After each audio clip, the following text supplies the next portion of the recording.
साथियों, आप सभी का इस प्लेटफॉर्म पर स्वागत है। यहाँ पर हम लोग यूपी ट्रिपल एससी पेट जिसका एग्ज़ाम जो है 20 अगस्त 2021 को होना निर्धारित है, उसके लिए घटना चक्र के द्वारा करंट अफेयर्स निकाला गया है।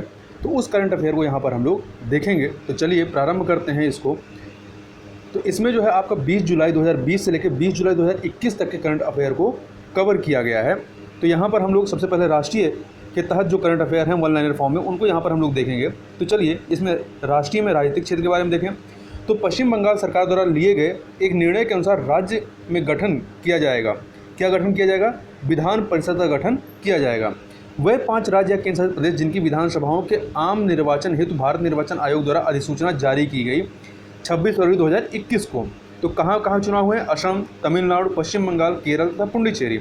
असम विधानसभा 2021 में सर्वाधिक सीट जीतने वाली पार्टी कौन सी? भारतीय जनता पार्टी, जिसने 60 सीटें जीती हैं। असम के 15वें मुख्यमंत्री के रूप में जो शपथ ली है, किसने ली है? हेमंत बिश्व शर्मा ने, जो कि भारतीय जनता पार्टी के प्रतिनिधि रहे हैं या कैंडिडेट रहे हैं। तमिलनाडु के 234 विधानसभा निर्वाचन क्षेत्रों के लिए आम निर्वाचन या आम चुनाव संपन्न हुए हैं 6 अप्रैल 2021 को एक चरण में। तमिलनाडु विधानसभा 2021 में सर्वाधिक सीटें जीतने वाली पार्टी कौन है? डीएमके है, जिनकी सरकार बनी है। 133 सीटें इन्होंने जीती है। तमिलनाडु के नए मुख्यमंत्री के रूप में शपथ ग्रहण किसने किया है? एमके स्टालिन ने।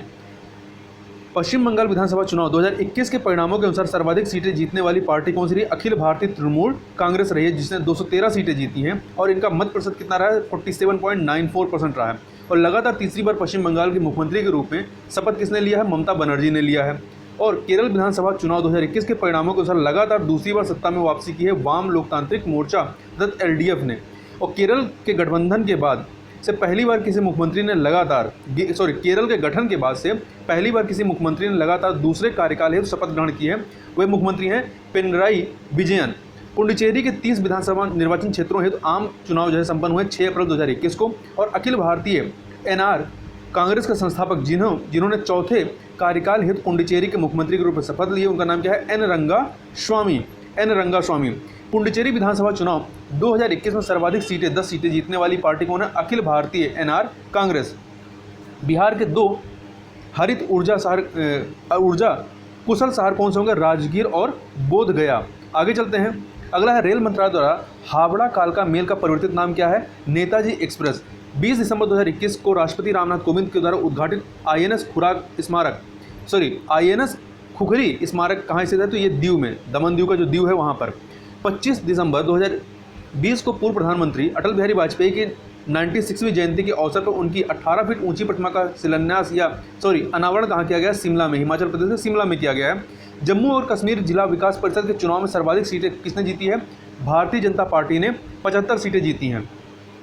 वर्ष 1971 में भारतीय सशस्त्र सेनाओं द्वारा पाकिस्तान पर जीत की 50वीं वर्षगांठ 16 दिसंबर 2021 को मनाई जाएगी। केंद्र सरकार द्वारा 16 दिसंबर 2020 से 16 दिसंबर 2021 तक की अवधि को घोषित किया गया है स्वर्णिम विजय दिवस। प्रधानमंत्री नरेंद्र मोदी ने नई दिल्ली में देश की नए संसद भवन का भूमि पूजन एवं शिलान्यास कब किया? तो 10 दिसंबर 2020 को किया है। नए संसद भवन का निर्माण किया जा रहा है सेंट्रल विस्टा प्रोजेक्ट के अंतर्गत। और नए संसद भवन में लोकसभा के सदस्यों की बैठक क्षमता कितनी होगी? 888। नए संसद भवन में राज्यसभा सदस्यों की बैठक क्षमता कितनी होगी? 384। नए संसद भवन के बनकर तैयार हो जाने की संभावना कब तक है? वर्ष 2022 तक, भारत की आज़ादी के 75वीं वर्षगांठ तक में। 12 नवंबर 2020 को प्रधानमंत्री नरेंद्र मोदी के द्वारा वीडियो कॉन्फ्रेंसिंग के माध्यम से जवाहरलाल नेहरू विश्वविद्यालय जेएनयू में अनावरण किया गया। किसका है? स्वामी विवेकानंद की प्रतिमा का। 10 नवंबर 2020 को बिहार विधानसभा के चुनाव परिणाम की घोषणा की गई। इस चुनाव में बहुमत प्राप्त किसने किया है? राष्ट्रीय जनतांत्रिक गठबंधन एनडीए ने। बिहार विधानसभा चुनाव 2020 में एनडीए को प्राप्त सीटों की संख्या कितनी है? 125। और बिहार विधानसभा चुनाव में सर्वाधिक सीटें प्राप्त करने वाला राजनीतिक दल कौन सा? महागठबंधन का राष्ट्रीय जनता दल, जिसने 75 सीटें प्राप्त की हैं। अब योजना परियोजना संबंधित करंट अफेयर को देखें तो 3 परिवर्तनकारी शहरी मिशन जिनके लॉन्च होने की 6वीं वर्षगांठ आवासन एवं शहरी कार्य मंत्रालय द्वारा मनाई गई है 25 जून 2021 को।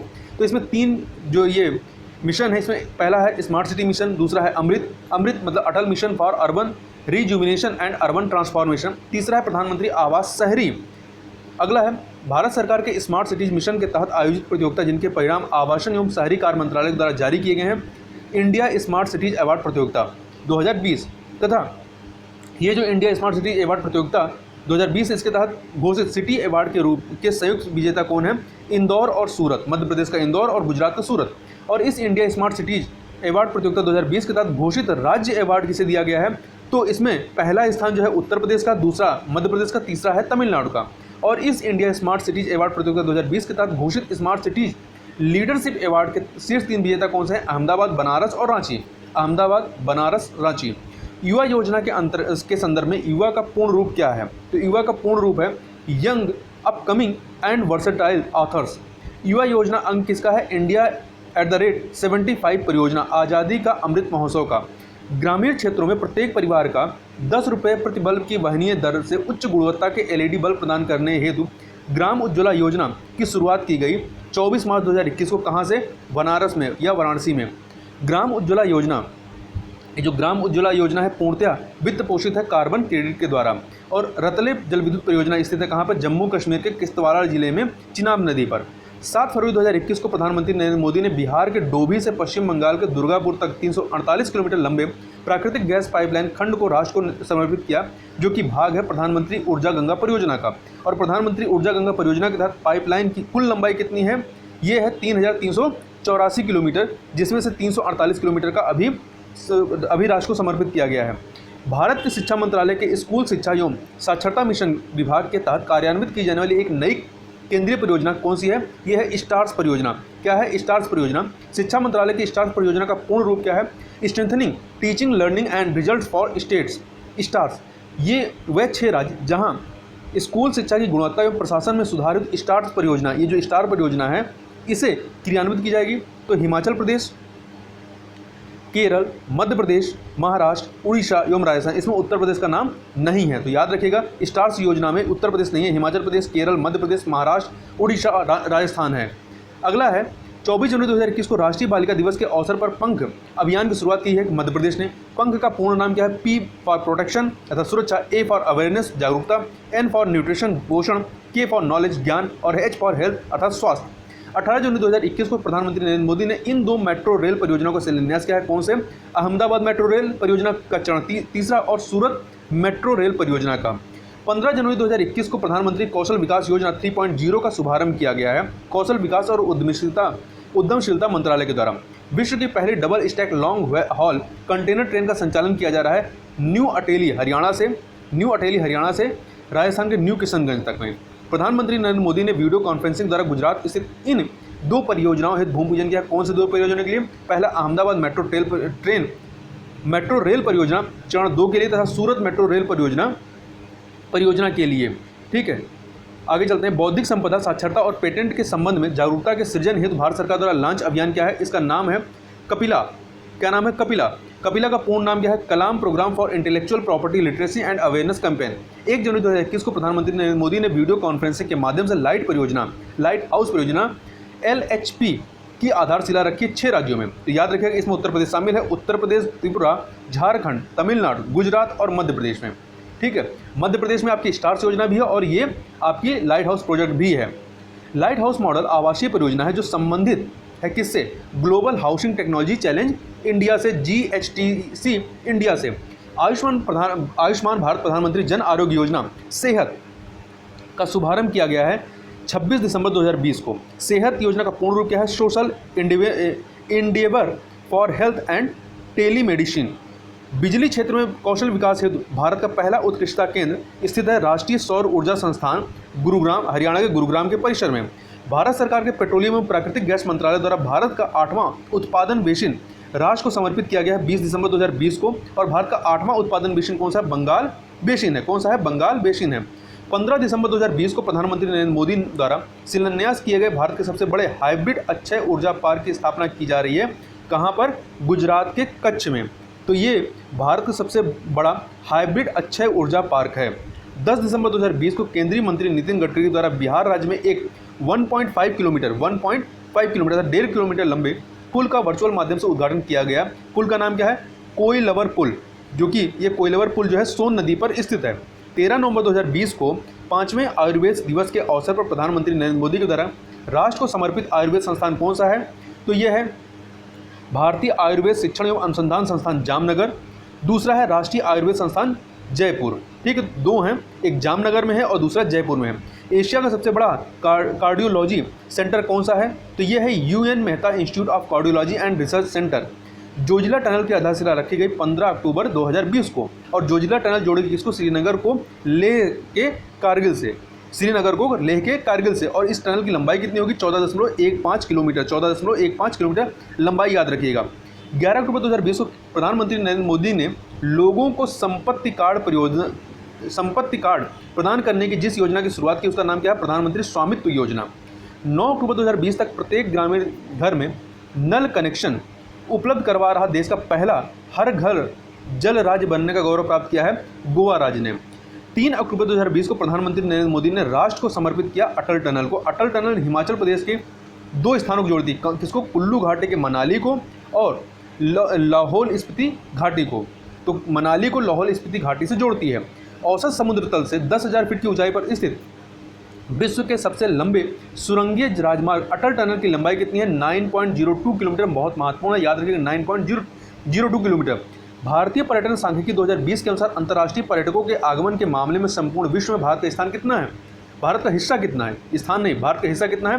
1.23% है। और पर्यटन आगमन के मामले में संपूर्ण विश्व में भारत का स्थान कितना है? 23वां है। ठीक है, 23वां है, मतलब पोजीशन है। भारत पर्यटन सांख्यिकी 2020 के अनुसार भारत आने वाले विदेशी पर्यटकों में शीर्ष देश कौन से हैं? तो सबसे अधिक पर्यटक आपके देश में बांग्लादेश से आते हैं, फिर दूसरे नंबर पे संयुक्त राज्य अमेरिका से आते हैं। भारत पर्यटन सांख्यिकी 2020 के अनुसार घरेलू पर्यटकों के आगमन के मामले में शीर्ष राज्य कौन सा है जहाँ पे घरेलू पर्यटक ज़्यादा आते हैं? तो उत्तर प्रदेश है। तथा भारत में अपराध 2019 नामक रिपोर्ट के अनुसार भारतीय दंड संहिता IPC के अंतर्गत सर्वाधिक मामले पंजीकृत कहाँ किए गए? उत्तर प्रदेश में। टोटल मामलों के 10.9% मामले उत्तर प्रदेश में पंजीकृत हुए हैं। 2 सितंबर 2020 को प्रधानमंत्री नरेंद्र मोदी के द्वारा आरंभ की गई वह योजना जो सिविल सेवकों के क्षमता उन्नयन से संबंधित है, इसका नाम है मिशन कर्मयोगी राष्ट्रीय सिविल सेवा क्षमता विकास कार्यक्रम, अर्थात शॉर्ट में NPCS-CB। 24 अगस्त 2020 को भारत के सबसे लंबे नदी रोपवे या रज्जु मार्ग रस्सी के पुल का उद्घाटन किया गया है। कहाँ पे? असम के गुवाहाटी में किया गया है। और भारत के सबसे लंबे नदी रोपवे को बनाया गया ब्रह्मपुत्र नदी के ऊपर। और गुवाहाटी अर्थात असम के गुवाहाटी में ब्रह्मपुत्र नदी पर निर्मित सबसे लंबे नदी रोपवे की लंबाई कितनी है? 1.82 किलोमीटर। कितना है? 1.82 किलोमीटर है। और भारत की सबसे लंबी नदी रोपवे जो है वो गुवाहाटी शहर के किन 2 शहरों को या स्थलों को जोड़ती है? तो ये कचहरी घाट को डोल गोविंद मंदिर से जोड़ती है। राष्ट्रीय डिजिटल स्वास्थ्य मिशन का उद्देश्य वर्ष 2025 तक जीवन प्रत्याशा बढ़ाकर कितना करना है? 70 वर्ष करना है, जो कि वर्तमान में कितना है? 67.5 वर्ष है। इसको 70 वर्ष करना है। कब तक? 2025 तक। PM स्वनिधि का पूरा नाम क्या है? Prime minister street vendors Atmanirbhar Nidhi.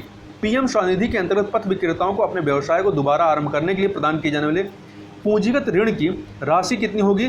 10,000 रुपये तक होगी। तथा विश्व का चौथा सबसे बड़ा मत्स्य निर्यातक राष्ट्र कौन सा है? तो भारत है। मत्स्य निर्यातक में भारत जो है चौथे नंबर पे है। अब रिपोर्ट मसौदे नीति आयोग सूचकांक से संबंधित जो करंट अफेयर उनको देख लेते हैं। तो पहला है तृतीय सतत विकास लक्ष्य भारत सूचकांक और डैशबोर्ड 2020-21 SDG 2 3.0 जारी किया गया है 3 जून 2021 को। किसके द्वारा? नीति आयोग के द्वारा। इस SDG 2 3.0 सूचकांक को संयुक्त रूप से तैयार किया गया है नीति आयोग, सांख्यिकी व कार्यक्रम कार्यान्वयन मंत्रालय व संयुक्त राष्ट्र भारत के द्वारा। इस SDG 2 3.0 में भारत का संयुक्त स्कोर कितना रहा है? 66 रहा है। और SDG 3.0 में राज्यों की संयुक्त रैंकिंग में प्रथम नंबर पे आपका केरल है, दूसरे पे जो है 2 राज्य हैं, तमिलनाडु और हिमाचल हैं। पहले पे केरल है, दूसरे पे तमिलनाडु और हिमाचल प्रदेश हैं। वह राज्य जिसने SDG 2 3.0 में 22वां स्थान प्राप्त किया है वो कौन है? आपका उत्तर प्रदेश है। SDG 2 3.0 के अनुसार वर्ष 2019-20 की तुलना में वर्ष 2020-21 में स्कोर में सर्वाधिक सुधार करने वाला शीर्ष 3 राज्य कौन से हैं? तो Mizoram, Haryana, Uttarakhand. India innovation index का द्वितीय संस्करण जारी किया गया है नीति आयोग के द्वारा। और इंडिया इनोवेशन इंडेक्स 2020 में बड़े राज्यों में प्रथम स्थान किसने प्राप्त किया है? कर्नाटक ने। जबकि इस इंडिया इनोवेशन इंडेक्स 2020 में बड़े राज्यों की श्रेणी में उत्तर प्रदेश का स्थान कौन सा है? 9वां है। और नई पर्यटन नीति 2021 से 2025 लागू करने वाला राज्य कौन सा है? तो इसे लागू करने वाला राज्य गुजरात है। इंडिया जस्टिस रिपोर्ट 2020 के अंतर्गत 18 बड़े एवं मध्यम आकार के राज्यों एक कौन से अधिक जनसंख्या वाले राज्यों में प्रथम स्थान पर कौन है? तो वह है महाराष्ट्र है। इंडिया जस्टिस रिपोर्ट 2020 के अंतर्गत 18 बड़े एवं मध्यम आकार के राज्यों में उत्तर प्रदेश का स्थान कौन सा? 18वां, अंतिम स्थान है। 8 दिसंबर 2020 को जारी शहरी शासन सूचकांक शहरी शासन सूचकांक UGI 2020 के शीर्ष स्थान किसका है? उड़ीसा का है। उत्तर प्रदेश का 14वां स्थान है। उड़ीसा का पहला है और उत्तर प्रदेश का 14वां स्थान है। विश्व निमोनिया दिवस प्रतिवर्ष मनाया जाता है 12 नवंबर को। निमोनिया एवं डायरिया प्रगति रिपोर्ट के अनुसार भारत ने 100 दिवसीय अभूतपूर्व राष्ट्रीय पैमाने पर टीकाकरण का एजेंडा पूरा कर लिया है। कौन से टीकाकरण का? रोटा वायरस वैक्सीन के टीकाकरण में। रिपोर्ट के अनुसार भारत सरकार ने बच्चों की डायरिया से होने वाली मौतों की समाप्ति का लक्ष्य रखा है। कब तक? 2022। किससे मौतों के? डायरिया से होने वाली मौतों को। 2 अक्टूबर 2020 को नीति आयोग द्वारा जारी वह सूचकांक जो केंद्रीय क्षेत्र की योजनाओं और केंद्र प्रायोजित योजनाओं को लागू करने के मामले में विभिन्न मंत्रालयों और विभागों के कार्य प्रदर्शन के आकलन पर आधारित है। इसका नाम है डाटा शासन गुणवत्ता सूचकांक DGQI। 2 अक्टूबर 2014 को प्रधानमंत्री नरेंद्र मोदी के द्वारा आरंभ किए गए स्वच्छ भारत मिशन का उद्देश्य था महात्मा गांधी की 150वीं जयंती, जो कि 2 अक्टूबर 2019 को होता है, तक देश को खुले में शौच मुक्त करना। सितंबर 2020 में जारी इंडिया हैप्पीनेस रिपोर्ट 2020 में शीर्ष 3 स्थान प्राप्त करता राज्य केंद्र शासित प्रदेश कौन से हैं? तो नंबर 1 पे मिजोरम है, दूसरे पे पंजाब एवं तीसरे पे अंडमान निकोबार द्वीप समूह है। अंडमान निकोबार है, ठीक है। मिजोरम, पंजाब एवं Andaman Nicobar. India happiness report 2020 में उत्तर प्रदेश का स्थान कौन सा? 10वां स्थान है। इंडिया हैप्पीनेस रिपोर्ट 2020 के अनुसार देश का सबसे कम प्रसन्न राज्य कौन सा है? छत्तीसगढ़ है, जिसकी रैंकिंग 36 है। और सीरो सर्वे होता है क्या? व्यक्तियों के एक समूह के रक्त सीरम का परीक्षण करना। 19 अगस्त 2020 को प्रधानमंत्री नरेंद्र मोदी की अध्यक्षता में केंद्रीय मंत्रिमंडल ने मंजूरी दी किसको? केंद्रीय भर्ती एजेंसी NRA की स्थापना को। केंद्रीय भर्ती योजना NRA के अंतर्गत उम्मीदवारों की भर्ती के लिए वर्ष में 2 बार परीक्षाएं आयोजित की जाएंगी। सामान्य योग्यता परीक्षा, common eligibility test, CET CET. Bharat सरकार द्वारा दशक 2010-20 को घोषित किया गया क्या? इसे नवाचार दशक के रूप में घोषित किया गया है। देश की प्रथम शिक्षा नीति जारी की गई कब? वर्ष 1968 में। देश की प्रथम शिक्षा नीति जो है वो जारी की गई वर्ष 1968 में। और केंद्र सरकार के द्वारा 29 जुलाई 2020 को मंजूरी प्रदान की गई नई राष्ट्रीय शिक्षा नीति 2020 को। और नई राष्ट्रीय शिक्षा नीति 2020 में 3 से लेकर 18 वर्ष के सभी बच्चों के लिए पाठ्यचर्या एवं शिक्षण शास्त्रीय आधार व्यवस्था क्या है? 5+3+3+4। नई राष्ट्रीय शिक्षा नीति 2020 में 5+3+3+4 का पर्याय क्या है? पहला 5 क्या है? आधारभूत 5 वर्ष। फिर दूसरा पहला 3 वर्ष क्या है? प्रारंभिक 3 वर्ष है। फिर मध्य 3 वर्ष, फिर आपके माध्यमिक 4 वर्ष के। नई राष्ट्रीय शिक्षा नीति 2020 के अंतर्गत वर्ष 2030 तक किस स्तर तक 100% सकल नामांकन अनुपात GER प्राप्त करना है? प्री स्कूल से माध्यमिक स्तर तक में जो है 2030 तक 100% नामांकन प्राप्त कर लेना है। नई राष्ट्रीय शिक्षा नीति 2020 के अंतर्गत उच्चतर शिक्षा को बढ़ावा देने के लिए गठित किया गया है 4 स्वतंत्र आयोगों का गठन किया गया है। पहला, राष्ट्रीय उच्चतर शिक्षा विनियामक परिषद NHERC। दूसरा है राष्ट्रीय प्रत्यावर्तन परिषद NAC। तीसरा है उच्चतर शिक्षा अनुदान परिषद HEGC। और चौथा है सामान्य शिक्षा परिषद GEC। आगे चलते हैं। नई राष्ट्रीय शिक्षा नीति 2020 के अंतर्गत अनुवाद व विवेचना के लिए इस संस्था की स्थापना का प्रस्ताव है। कौन सी संस्था? Indian institute of translation and interpretation IITI। नई राष्ट्रीय शिक्षा नीति 2020 के अंतर्गत प्रौद्योगिकी के उपयोग को बढ़ावा देने के लिए एक स्वायत्त निकाय के रूप में स्थापित किया जाएगा राष्ट्रीय शैक्षिक प्रौद्योगिकी संघ NETF, राष्ट्रीय शैक्षिक प्रौद्योगिकी मंच का। मानव संसाधन विकास मंत्रालय का नया नामकरण क्या किया गया है? जो नई राष्ट्रीय शिक्षा नीति के अंतर्गत किया गया है, शिक्षा मंत्रालय कर दिया गया है। नई राष्ट्रीय शिक्षा नीति 2020 के अंतर्गत निर्माण के लिए इसकी अध्यक्षता में किनकी अध्यक्षता में एक समिति का गठन किया गया था? डॉक्टर के कस्तूरीरंगन के। 20 जून 2020 को कोविड-19 महामारी से उत्पन्न विषम परिस्थितियों में प्रवासी मजदूरों को रोजगार उपलब्ध करवाने हेतु घोषित किया गया कार्यक्रम कौन सा था? गरीब कल्याण रोजगार अभियान। इस गरीब कल्याण रोजगार अभियान का शुभारंभ प्रधानमंत्री नरेंद्र मोदी के द्वारा बिहार के खगड़िया जिले के तेलिहर ग्राम से किया गया था। और इस गरीब कल्याण रोजगार अभियान में शामिल उत्तर प्रदेश की जिलों की संख्या कितनी है? तो उत्तर प्रदेश के 31 31 जिले शामिल, इसमें से 5 आकांक्षी जिले हैं। और इस गरीब कल्याण रोजगार अभियान में सर्वाधिक 32 जिले शामिल किए जाने वाला प्रदेश कौन सा? बिहार के 32 जिले शामिल किए गए हैं, ठीक है। और यूपी के कितने शामिल हैं? 31 हैं, जिसमें से 12 आकांक्षी जिले हैं, ठीक है। यहाँ पे होना चाहिए कि सर्वाधिक आकांक्षी जिले किस राज्य में शामिल किए गए हैं? तो आपके बिहार में शामिल किया गया है। प्रधानमंत्री गरीब कल्याण योजना के तहत घोषित कुल राहत पैकेज की राशि कितनी है? 1.7 लाख करोड़ रुपए है। आगे चलते हैं। 11 जून 2020 को मानव संसाधन विकास मंत्रालय द्वारा जारी रैंकिंग का नाम क्या है? NIRF India ranking 2020, national institutional ranking framework 2020। India ranking 2020 में समग्र रूप से प्रथम स्थान प्राप्त किया IIT मद्रास ने। किसने? IIT मद्रास ने। और NIRF इंडिया रैंकिंग 2020 में शीर्ष 10 में शामिल उत्तर प्रदेश के स्थान कौन से हैं? में शामिल उत्तर प्रदेश के संस्थान कौन से हैं? तो उत्तर प्रदेश से IIT कानपुर व बनारस हिंदू विश्वविद्यालय, इन दोनों को शामिल किया गया है। NIRF इंडिया रैंकिंग 2020 में विश्वविद्यालय श्रेणी में प्रथम स्थान प्राप्त किया है भारतीय विज्ञान संस्थान बेंगलुरु ने। और NIRF इंडिया रैंकिंग 2020 में प्रबंधन श्रेणी में प्रथम स्थान प्राप्त किया IIM अहमदाबाद ने। चिकित्सा श्रेणी का वह संस्थान जिसने NIRF इंडिया रैंकिंग 2020 में प्रथम स्थान प्राप्त किया है एम्स नई दिल्ली ने। और विधि क्षेत्र का वह संस्थान जो NIRF इंडिया रैंकिंग 2020 में शीर्ष स्थान पर रहा है वो है national law school of India university Bengaluru का, जो लॉ में विधि क्षेत्र में रहा है। राज्य खाद्य सूचकांक 2019-20 जारी किया गया है 7 जून 2020 को। 7 जून 2020 को विश्व खाद्य सुरक्षा दिवस प्रतिवर्ष मनाया जाता है 7 जून को। ठीक है, विश्व खाद्य सुरक्षा दिवस प्रतिवर्ष 7 जून को मनाया जाता है। और राज्य खाद्य सुरक्षा सूचकांक 2019-20 में बड़े राज्यों या छोटे राज्यों संघ राज्य क्षेत्रों के बीच में शीर्ष स्थान प्राप्तकर्ता कौन रहे हैं? तो नंबर 1 पे आपको गुजरात, दूसरे पे गोवा, तीसरे पे चंडीगढ़ रहा है राज्य खाद्य सुरक्षा सूचकांक में। तो नंबर 1 पे गुजरात, दूसरे पे गोवा, तीसरे पे चंडीगढ़।